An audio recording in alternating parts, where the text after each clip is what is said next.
give everyone time to come. We'll start. This is a Sikha in Lekutei Sichos Chelik Yud Daled. And this week's Parsha, Parsha Kisovei. And it's on the beginning of the Parsha. The beginning of the Parsha talks about the mitzvah of Bikurim.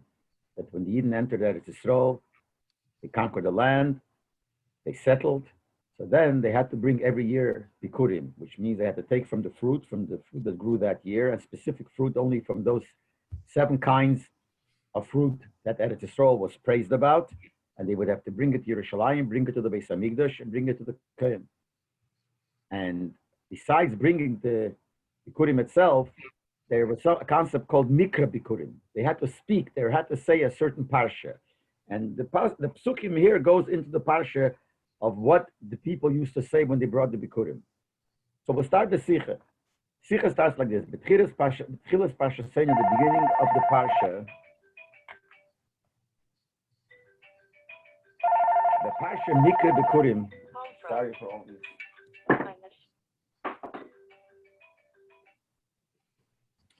In the beginning of the parsha, when it talks about the Mikra Bikurim, about what they said when they brought the Bikurim, Nemer, it says like this: you should answer and say, and the Torah tells you what you should say. And this is how it starts. It says you should say like this. First, you start off with Arami Eivedovi. Arami goes on Lovan. Lovan is called Lovan Arami. So he made my father get lost. My father goes on Yaakov Avinu. Yaakov Avinu went to Lovan, and there Lovan wanted to destroy Yaakov. And as we'll see, Rasha says that even though he didn't do anything, he didn't Chas v'Sholom destroy Yaakov and his family, but he wanted to. And since he wanted to, the Torah considers it as if he did it. So Arami Eivedovi, he say, Arami destroyed my father. Then after that, Vayered Mitzrayim, my father, which means the Yidden, Yaakov Avinu, went to Mitzrayim. Vayoger Shom b'msei ma'ot, he lived there in a small amount. Vahishom, and he was there. The Psukim going in, became a great nation there. And then it says, doesn't bring it here, you see the dots. He just leaves it open, but the Pasuk says, Vayoreyo Isana Mitzrim, the Mitzrim were bad to us, and they made us work very hard. Then we screamed to Hashem, and Hashem heard our suffering. And finally, Vayetzein Hashem in Mitzrayim b'yot chazaka, Hashem took us out of Mitzrayim with a strong hand. We made a godel, basis of masons, all kinds of miracles. And then we finish up, and he brought us to this place, which is to Eretz Yisrael. And I'm reading from the Chumash, even though the Sikha doesn't bring it. But in the Parsha it says, and he gave us this land, a land of milk and honey, and now I'm bringing the fruit from the land to thank Hashem. That's what the Psukim say. So the Rebbe continues. The reason why the one that brings Bikurim mentions these 2 things, what does he mention? He mentions the fact that Lavan wanted to destroy Yaakov Avinu, and we went to Mitzrayim, we had problems in Mitzrayim. Arami Vedovi, Aravi made my father get lost. He means to say that he was saved from Lavan. It's interesting, the Pasuk doesn't say that we're mentioning that Yaakov was saved from Lavan. It says Lavan wanted to, or destroyed my father, which means he wanted to destroy Yaakov. But the kavanah behind it is, not we're telling what happened, that what he wanted to do, but where he mean to say he tried to destroy us, and the Eibishter saved us. As he says in Order 3, the Rebbe says here, Order 2, he brings from Targum Yonis, and he says, when it says in the Pasuk, that Arami Eivedovi, V'shizvei meimrei Hashem in Yodei, and Hashem saved us from his hands. So we're mentioning that Hashem saved us from Lavan, and then we mention, V'yiridas b'nei Yisrael Mitzrayim, Eden went to Mitzrayim, Ugolosam Igolazu, and they were redeemed from this Golos. What's the reason why we mention these things here? He's bringing Bikurim to thank Hashem for Eretz Yisrael and for the fruit that he has. Why mention these things? We understand simply why. This is a praise and thanks to Hashem. Al chasodim elu, for this kindness. Hashem saved our forefathers from being lost and destroyed. Through Lavan, till he brought us to the land of milk and honey. So this is a thanks to Hashem for saving us from Lavan and saving us from Mitzrayim. We thank Hashem with words, but it also expresses itself in an action. We bring we bring from the first fruit of the land as a bikurim to Hashem, as a thanks to Hashem. So we express the thanks. So we mention these two things because we thank Hashem for saving us from these two people. That's the way Rashi learns Pshat in the Psukim. There are other Meforshim, like Devin Ezra learns a different Pshat in the Pasuk. He learns Arami Evidovi tells us something else. Arami goes on Yaakov Avinu. Yaakov is called Arami. He was in Aram. And Arami Evidovi means that Yaakov was a lost person. Our father was lost. He was poor. He had nothing. And then the Pasuk continues. We went to Mitzrayim. And we'll see in a second what they learned. How they learned the side of Ezra, side of Sapurna, learn a different Pshat in Pasuk. But Rashi learns that Arami Evidovi means that the Lavan or Arami wanted to destroy us, and Hashem protected us, and the same thing is when the game Mitzrayim. The Rebbe says we have to understand. If the purpose, the reason why he mentions these is to mention the kindness of Hashem to us, that's all. We're thanking him for these kindness things that he did. That's according to Rashi. See, according to the others, as we'll see in a moment, when we mention Lavan and we mention Mitzrayim, is not to thank Hashem for saving us from there. On the contrary, we'll see in a second after we will learn the Hora.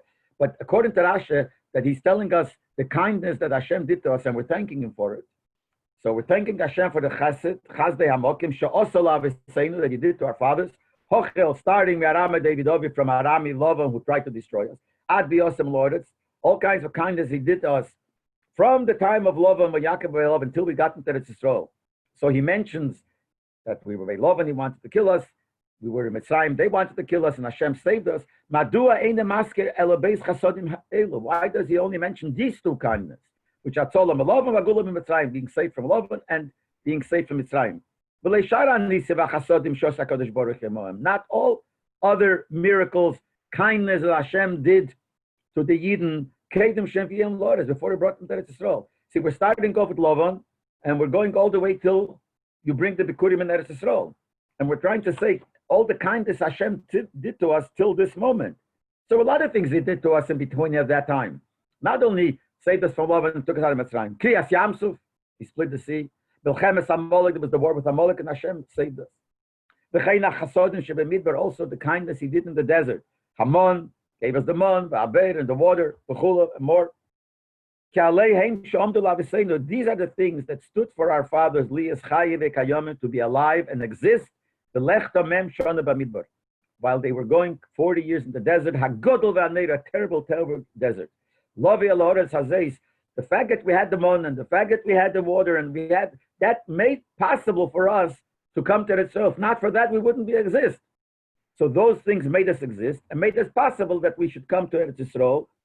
To bring Bikurim. Other kindness, Eshed Necholim, you know, is in Parashas Chukas, that when the Yidden they were passing through like a narrow space between two mountains, when towards the end of the 40 years, so the enemies, there were like caves in the mountains, hid there and said, when they will pass by, we will throw rocks, we will shoot them arrows, and we'll kill them. What Hashem did, he made a miracle that the two mountains came together and crushed them and killed them. It's a miracle. This saved the Yidden. This is mamish a great miracle. Why don't you mention that? The war with Sichan and Eig, and they wished to help the Yidden, and they won the war. These are all kindness. So if we're saying that what we're saying is thanking Hashem for the kindness, why don't we thank for the rest of the things? So now let's learn order 3. This kasha is only according to Rashi, who learns that the reason we mention Lavan and Mitzrayim is to thank Hashem for the kindness. Hashem kilakamo the Mishar Meforshim Torah, but according to other Meforshim, that's not the pshat. And he brings the other Meforshim, and he even will say why Rashi doesn't learn like them. For instance, he brings the Even Ezra, says, like I said before, Arami Evid Ovi means Kishahoyo Arami Evid Hoyo Ovi Yaakov. Arami goes on Yaakov, and we're mentioning, one that brings Bikuri mentions that Yaakov, when he was in Aram, he was very, very poor. He was lost. And Hatam Kila Yerashti Esoretz Me'ovi, and that's the reason we're saying, why didn't we get the land from Yaakov? The Eibusha promised Avraham Avinu already. So why didn't we get it earlier? So he says we couldn't get it when the time of Yaakov was in Aram. It was poor. So he had nothing. So how could we Yarshin inherit the land? Then when we mention Mitzrayim, it's also for that reason. Gam Ger Mitzrayim. When he came to Mitzrayim, he was a stranger. Very few people. How many people? There's 70. And you, Hashem, were telling the one that's bringing the Bikurim says, you took us out from there, but Tita lo Neresev, give us a good land. So when we mention Lavan and when we mention Mitzrayim, it's not to thank Hashem for the Chasodim. It's just telling that why then we couldn't get the land and now we got the land. So according to that pshat, there is no kasha. Why don't we mention the rest of the miracles or the kindness? Because the Pasuk is not interested in telling us the kindness of Hashem. It's just giving us a strategy why we didn't get the land till now. That's according to the Ebenezer. The Sepurna has a nupshat. Yaakov did not have any settled place. He wasn't settled. He wasn't ready to bring up a nation that should be able to get the land. And after he was a nation, which means that was by Lavan, he was not able to because he was not ready. He wasn't settled there. When he came to Mitzrayim, and there he already had a nation, like the children and grandchildren, it wasn't deserving that he should get the present of Eretz Yisrael, because had he gotten it, since he was an Evet, since he was under the rulership of Mitzrayim, whatever he would get, whatever the Eden would get, would automatically go to Mitzrayim. Because the din is whatever a slave has belongs to his master. So the person who's saying the Bikurim is mentioning that by Lavan we couldn't get Eretz Yisrael, and by Mitzrayim we couldn't get. So according to them, there's no kasha why we don't mention other things. But according to Rasha, it is a kasha. But then the question is, why doesn't Rasha learn like them? And if Rasha would learn like them, we wouldn't have a problem. How come he doesn't mention the rest? The Rebbe says, according to these pshotim, the Pasuk also mentioned that we say we were in Mitzrayim and it was very hard for us and they made us all kinds of problems. According to their pshat, that's not the point. You're not telling us how hard it was. That's nothing good. The point is, or according to the Ebenezer, or according to the Sepurna. According to Rasha, that the purpose is to tell us the greatness, the kindness Hashem did. Yeah, we're mentioning all the problems we had. So the more problems we had and Hashem saved us shows greater chasodim. But anyway, the kasha of the Sikha is, according to Rasha, why doesn't the one that brings the Bikurim mention other kindness Hashem did? And even if you want to say the Rebbe says, the Shiny Atzolami Adlov and Megolas Mitzrayim, maybe those are two special ones. That's why we mentioned it. Why are they special? Shem Chasodim Ikrim Uklolim. They were main Chasodim, kindness, and very general.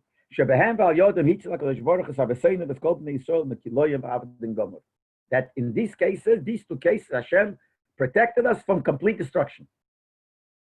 Like Lavan was like that, because he wanted to destroy Yaakov and he chased him. And Mitzrayim, they wanted to destroy us. But the rest of the kindness and the miracles that we mentioned before, the mon and the water and then everything,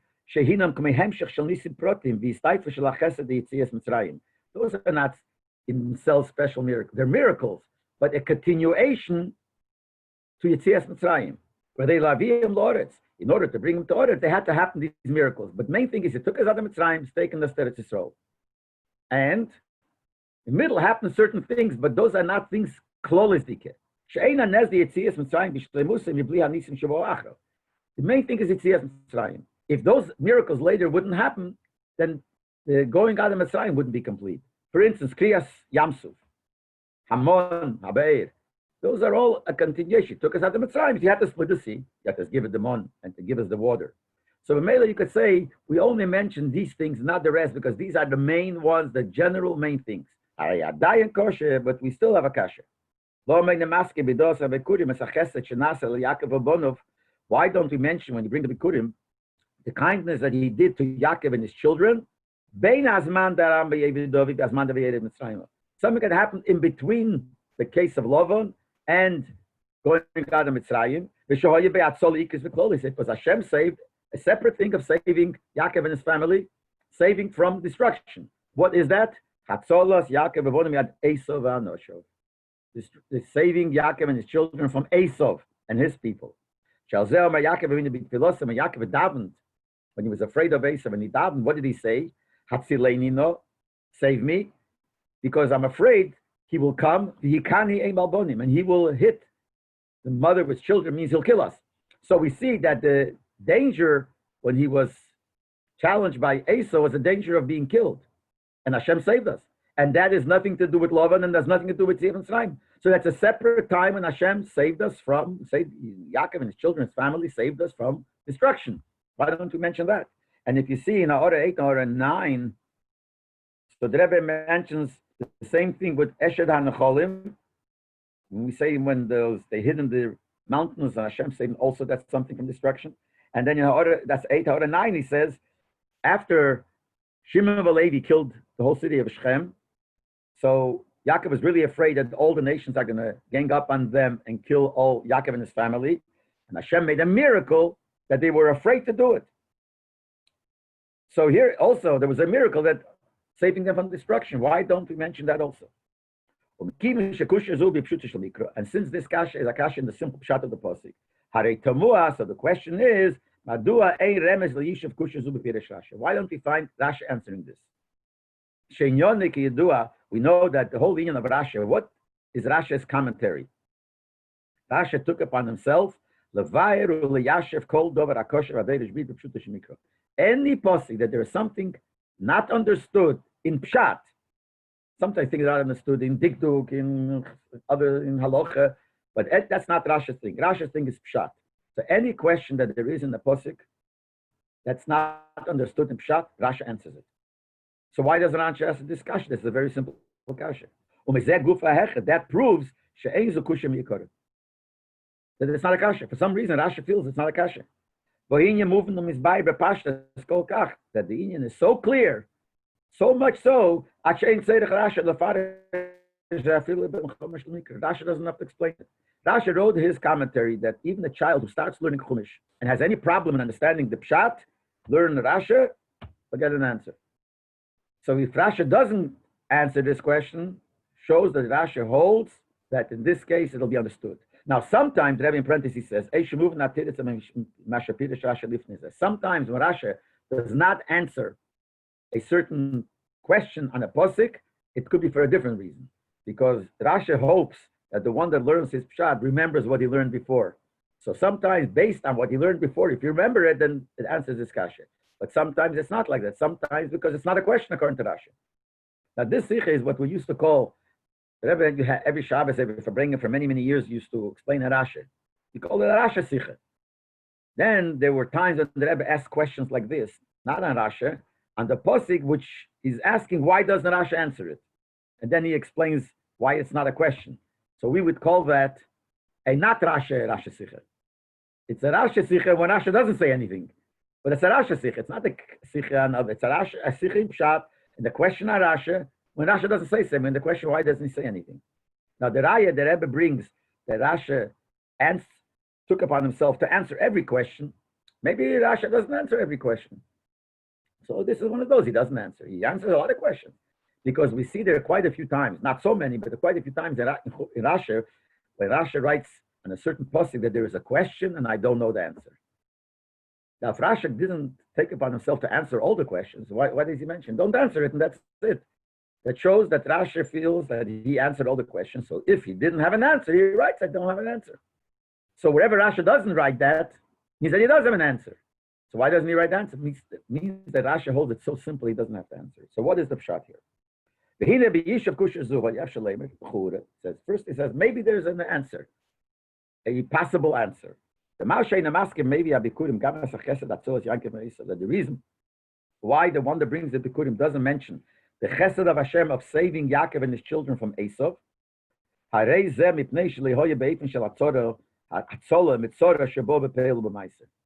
It wasn't saved from something of action. Something happened, he did something, and Hashem protected. Let's say if Esav would throw rocks and Abishah made a nest that the rocks didn't hurt anybody. That would be a nest, he saved them. Here, Esav wanted to do, but the Pele didn't do anything. If you learn Chumash and Parashat Vayishlach, they didn't do anything. The Abishah saved us from Sakona Hatzfuya b'machshava, something that he planned in his mind. Esav did not do anything bad, actually, to Yaakov. So V'mele, that's not something to mention. We only mention things that there were actual danger, that he did something to bring a danger. Now one could ask right away, By Lavan was the same thing. Lavan didn't do anything. When did Lavan want to destroy Yaakov? When Yaakov ran away, he chased him. What did he chase him for? To destroy them. But he didn't do anything. The fact is that when he came and he met Yaakov, he didn't do anything. So Hashem made him not do it. But also he didn't make a miracle from something that he did. It shouldn't damage anybody. He didn't do anything. So Rabbi also didn't take out his bad thought into action. Because by Lavan, it's considered as if he did it. Why? Since he planned to do it, Hashem considers if he did it. Why? So Rashi says this. Rashi says that by Goyim, the Goy has a machshavah to do some thought, to do something bad, even though for some reason he didn't manage to do it, as if he did it. That's the difference between Yid and a Goy. By a Yid, machshavah ra, ein HaKadosh Baruch Hu matzal l'maaseh. A bad thought, Hashem doesn't consider it as if he did it. But by a Goy, yes. That's why we mentioned, yes, Lavan destroyed us. I didn't actually do anything, but he wanted to, which is as if he did, and Hashem saved us. So we mentioned that. But by Esav, that doesn't apply. Esav was not considered a goy. The Gemara says Esav was the Gemara in Kedushin says Esav was a Jew. He was a Yisrael Mumer, a Jew that went off the path. It became a Roshe. But he was a Jew. And by a Jew, the bad thought is not considered like an act. Since the Pele did not do what he planned, and Hashem only stopped the bad action from potential. Potential it was going to be bad, but it never happened. That's why we don't mention this protection together with the other two things that came into action, or considered like an action. So maybe that's the answer. Because the main kasha that we have here is B'negeya, why we don't mention Hashem saving us from Esav. See, why Hashem doesn't mention the Mon and this? We already said, we could answer that it's not a thing for itself, it's only a continuation to Yetzias Mitzrayim. And it's not from a sakona, it's a prat. But the question was, but from Esav, that's a real thing, he saved us. So the answer is, we don't mention it because he didn't do anything. Lavan didn't do, but Lavan is considered that he did because Lavan is a goy. Esav is a yid, so it's not considered that he did, and that's why we don't mention it. The Rebbe says, you can't say that's why Rasha feels that there's no need to answer the question because it's obvious. It's not so. First of all, besides the fact we don't find in simple pshat of the pasuk, according to pshat, she'esav hoy like din Yisrael mumer. That Esav had a din of a yid, a Rosha yid, but we don't find that. And Bechlal concerning the Ovis till Matan Torah. There's no proof from the Psukim that they all had a din of a yid, as they were after Matan Torah. Just to mention, there are discussions in the Mefarshim. Did the Ovis have a din of Yisrael, or did they have a din of Bnei Noach of Goyim? So there's opinions here, opinions there. In Pshat, Rasha doesn't mention it anywhere, and in Chumash it's not mashmor. So before Matan Torah, not only Esav didn't have a din of a yid, even the Avraham Yitzchak Yaakov didn't have a din of a yid. The Shvatim didn't have a din of a yid. So how can we say that the reason why Esav is not mentioned, because his thought doesn't count? Like a goy thinking to do bad counts. By him it doesn't. Maybe we don't mention it. He was a goy. In Pshat, he was a goy. Now, we know that Rebbe learns, and it has rayas from different places, that even things which we know clearly Al Pi Halacha is a certain way.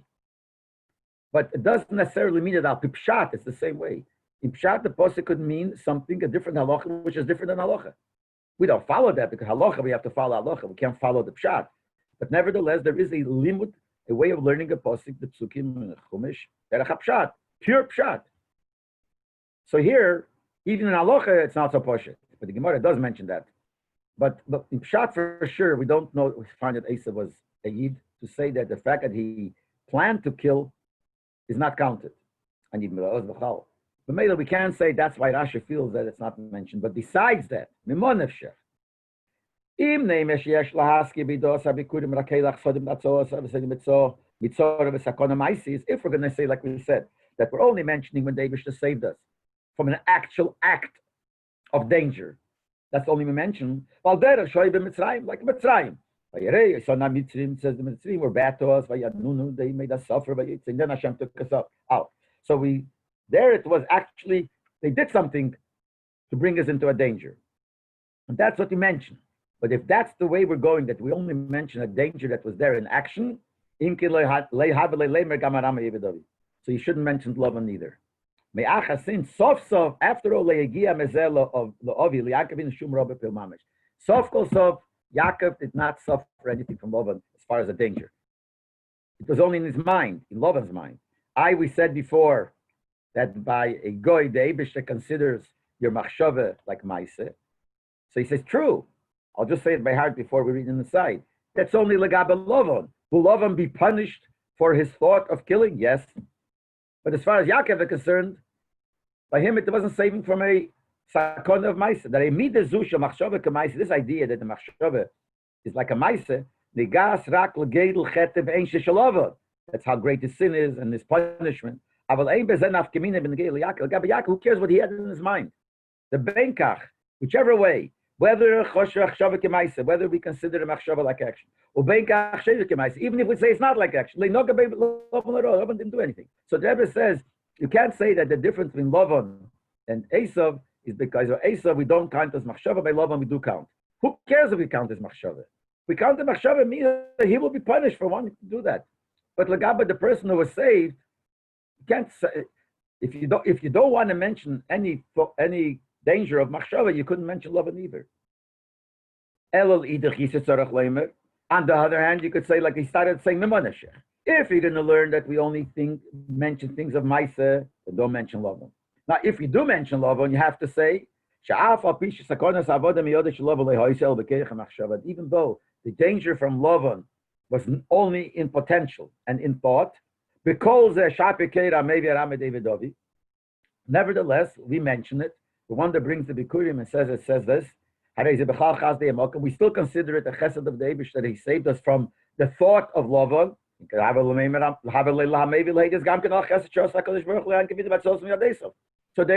So he should have mentioned also that he saved it from Esav.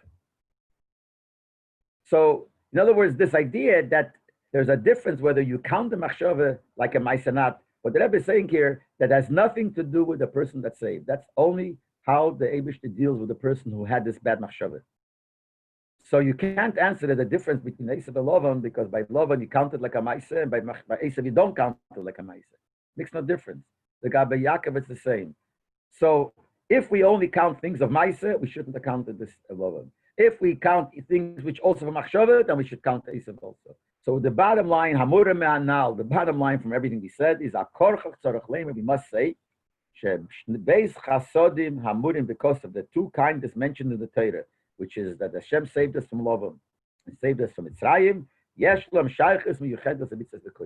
They have a special connection to Bikurim. By the rest of the Chasodim has nothing to do with Bikurim. That's why we don't mention it. And these two, yeah. What is it? What is the connection between Bikurim and Dafka, these two, and not the rest? Habir Bezes, the Rebbe explains it like this. The mitzvah Bikurim le'nischayv ibn Yisrael. The mitzvah Bikurim, the Yidden were not obligated only after they came into Eretz Yisrael, they keep Shua, they conquered it, they Yashvabo, and they settled in it. Schapiro, like Rashi says in the Posik, when the Posik says, when you will come to the land, you should bring the Kurim, the Posik adds, V'yarashto v'yashavtabo. You will inherit it and settle. So Rashi says, what does that mean? Magid, this tells us, they did not become Mechuyev Bikurim till after they conquered it and they divided the land. And the way the Rebbe explains in different sikha, even though it took 7 years to conquer, 7 years to divide and to settle everybody. Now, there were some people who got their share earlier. It took 7 years till everybody got. Nevertheless, those people who got their share earlier did not have to bring Bikurim. It only started after everybody got to get their share. When we got there, it's Yisrael, we conquered it, and you settled in it. Mizem movement, for that we understand, that that the mitzvah bringing bikurim ein rak heidoa al etzem nisinas ha'oretz ma'akadosh baruch hu b'nei Yisrael. It's not just thanking Hashem that He gave us the land. Not that we have a land now and we have fruit from the land and we're able to have our fruit. It goes more than that. We're thanking Hashem that He brought us to a settled place. Now we have a nachlo, an inheritance, which is we're settled in it. Only then, when you have that, you're settled, you have the proper good. And the fruit from this settled place we bring to Hashem.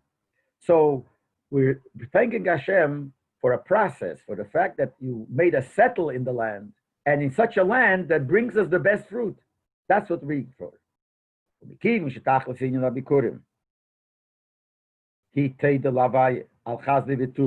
And since the whole purpose of Bikurim is to thank Hashem al chazdi v'tuvi for His kindness and goodness, that He gave us this land of milk and honey to be settled there in this permanent way. The lechel mepiriya and to eat from its fruit and to be full from its goodness. So that's what we're thanking Lochem in order to show how great this chesed is. That He made us settle in a land where it's a gewaldic, good land and it has the best fruit. But the settling of the land is part of what thanking Hashem. Maskir HaMevis, the one that brings the Bikurim, mentions Gamke Rak Dugmosam. Which things, as he mentioned, thank Hashem, things which are in the same category. Meaning, as Chazdei HaMokem, Shenasla Veseinu, the Chasodim, the kindness of Hashem that He did to our forefathers, the Eis, the Yesem, Bemokim Kavua.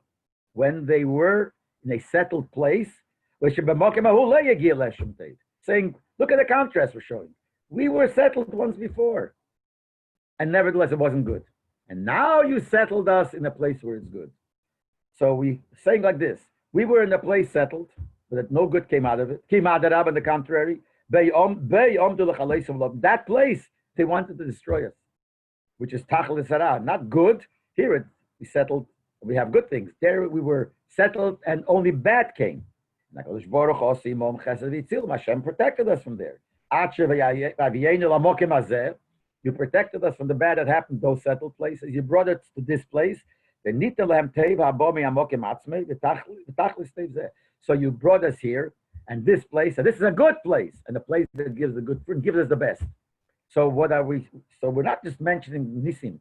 We're thanking Hashem for settling us in a place which is good, while there were other places where we were settled was not good.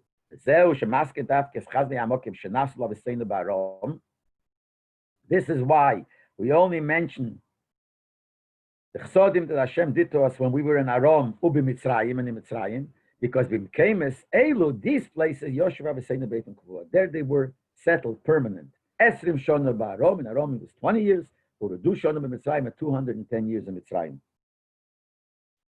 So we were settled to a certain degree. And nevertheless, it was bad. The Yum, the Gamken Atam, Shemaschle, Sigdos, Varama, Davidovi, and Levayedet Mitzrayim. This explains why we start off thanking Hashem with Arami, Davidovi, Lovonim, Aram wanted to destroy us. And then when we enter Mitzrayim, to stress, like we said, Shemetzat HaMekemes Atzmon Shel Aram and Mitzrayim, because of the places themselves, so it's Fuyo Lehem Sakonas Kloim V'Avdam. Those are places that were only places that caused or wanted to, or was a sakona to cause destruction. Hashem saved us. Till He brought us to a place which is full of the bracha. So we're mentioning the other side.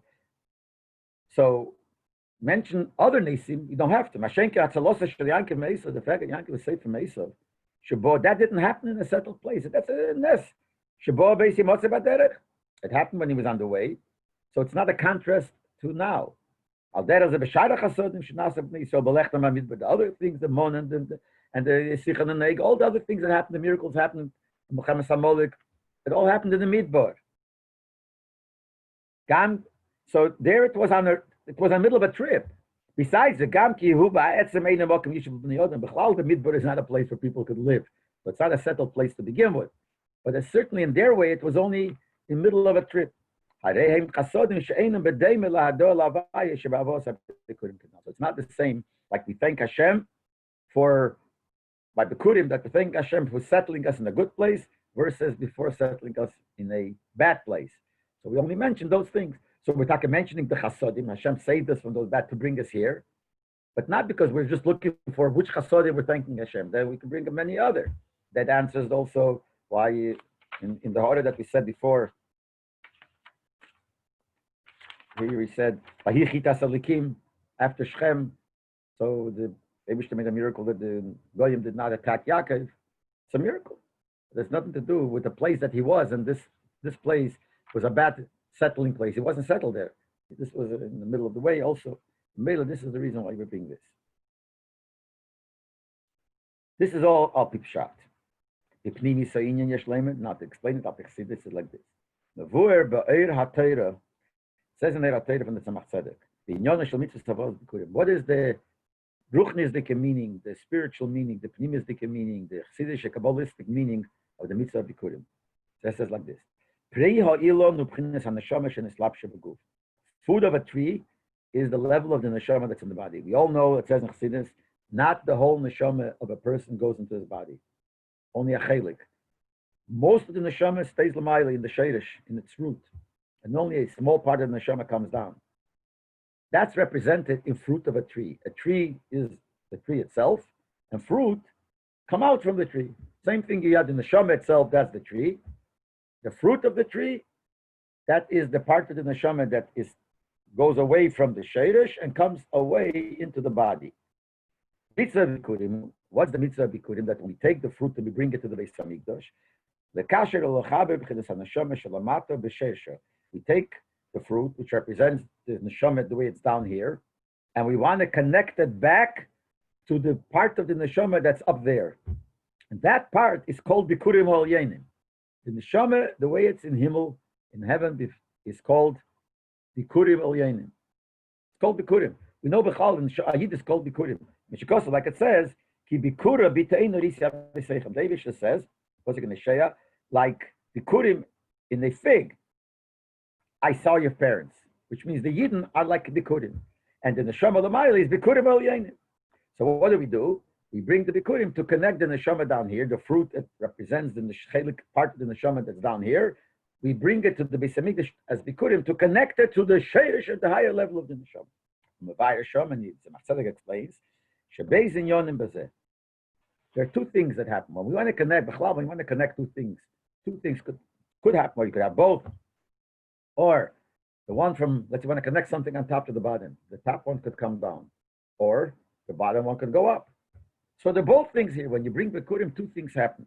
Number one, havos bikurim, the bringing of bikurim is we're bringing our fruit, which represents the neshama down here, to the Beis Hamikdash. We're elevating it. We're bringing it, connecting it to the neshama l'maylo. And then you have the second part of bikurim, is the kriya, the mikra bikurim. When you read those psukim, v'akriya shel parshas bikurim, yam shochas elokus l'maylo l'mata. Bringing bikurim is l'mata l'maylo, and mikra bikurim is l'maylo l'mata. Why is mikra bikurim l'maylo l'mata? Because mikra, the word mikra means to call. Mikra means to read also. But it also means to call. Vayikra means to call. What does pshat you call? When you call somebody, come here. So mikra bikurim means you're calling. You're bringing down. Not you're going to. You're calling it. So when we say bikurim connects you to the neshama l'maylo, the chelik and neshama l'maylo, it's bringing down that chelik. So the bringing bikurim is when you elevate the neshama l'mata up. And when the mikra bikurim is the second part, the hamshocha l'mata. The hainu l'mamshich b'chinas bikurim shel neshama l'maylo l'mata. The mamshich, that level of bikurim, which is in the level of neshama l'maylo, down here. Sheyischaber v'yoyeh b'chinas neshama shel l'maylo v'neshama l'mameshes v'guf. So the neshama that's l'maylo should connect to the neshama down here. So you're bringing it down. And the main thing that Rabbi is stressing here is this part. You see, there's the first part also when you bring the bikurim l'mata l'maylo. But that was written in parentheses, because that's not negated to add to the chassidus of the kasher, why we mention Lovan and Mitzrayim. But he mentions, the fact is that there is a part also when we go Lamaila. But then the main thing that we're discussing here is that, and we're talking about what he said, the Mikra Bikurim is the Amshochem Lamaila.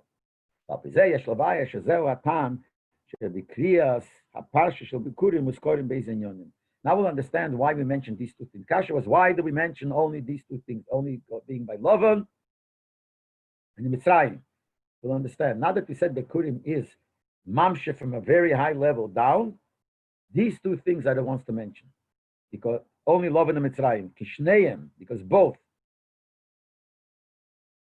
We'll skip the parentheses for a second, because both Hoyu B'chines Chesed v'Hamshocha M'may Lamata. Side union of Lavan and side union of Mitzrayim represent the same idea of Hamshocha Milmayla Lamata. And in the parentheses, he says, Bishnei Inyanein, in both parts, because in each one of the two, you have two things. By Lavan, you have two things. You have going there, Yaakov went to Lavan, left Lavan. Mitzrayim, we went to Mitzrayim, left Mitzrayim. So the Rebbe says, both Inyanim, side the going to Lavan and side the coming from Lavan represents Hamshocha Milmayla. Going to Mitzrayim, leaving Mitzrayim represents Hamshocha Milmayla, which is what Mikra Bekurim is in Ruchnias. And he explains why. When Yaakov went to Lavan, it says, Vayetze Yaakov in Beersheva. Vayetze means he went away. That means he was Nimshech.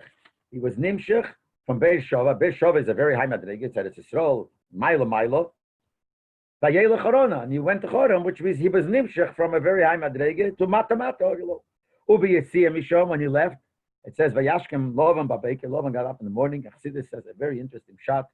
We know that Lavan Lamata was a terrible guy, but in Chassidus, Lavan represents P'chinas Lavan the Kedusha. There is a Lavan, which is Lavan in Kedusha. P'chinas Leiven Elyon. Lavan means white.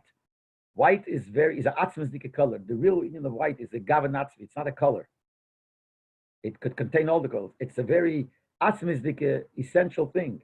So Lavan Elyon is Mokir HaChasodim, it says. Lavan represents chesed. White is always chesed. It's the atzmi, shows a very high madrege. Lavan ksiv, on Lavan it says, Vayashkim Lavan Babeker. When he met Yaakov and then he left, he said he woke up in the morning. So Chassidus says that means Shebechol Yom, every day Misgaber v'Nimshech Eir Chesed O'Elyon. Lavan, which is Chesed O'Elyon, is awakened and is Nimshech Babeker every morning. Then it says, V'Yaakov holach l'darkei, and then Yaakov left to his way, Lahamshe b'chines Leiven Elyon and Allah Mata, to bring that madrega down. So what do we see here? Yaakov is going to Lavan, is Milmaylo Lamata. He went from a high place going Nimshech lower. When Yaakov left there, he was connected and with Lavan chased him, and then it says that what happened, Yashkev Lavan Babeker, and Yaakov took along that Lavan Elyon, and Yaakov holach l'darkei, he took it along with him. It's again Hamshocha B'mayla. So that fits to what the Mikra Bikurim is. Al derech zeh b'yirida l'Mitzrayim, going to Mitzrayim. The Eid Lifters, when he went to Mitzrayim, is the same thing. He went from Eretz Yisrael to Mitzrayim, just like Yaakov went from Eretz Yisrael to Choron, which is called the Hamshocha, from a high madrega to low madrega, but Yaakov also. He went from Eretz Yisrael to Mitzrayim, from a high madrega to low madrega. So that's also Hamshocha. But besides that, even before Yaakov himself came, it says, Yehuda Sholach, Laheris Lafonov. He sent Yehuda ahead. For what? L'saken lebeis Talmud, to establish a yeshiva in Mitzrayim. That means as Nimshech, his Mamshech, the union of Torah, whatever it is, into Mitzrayim.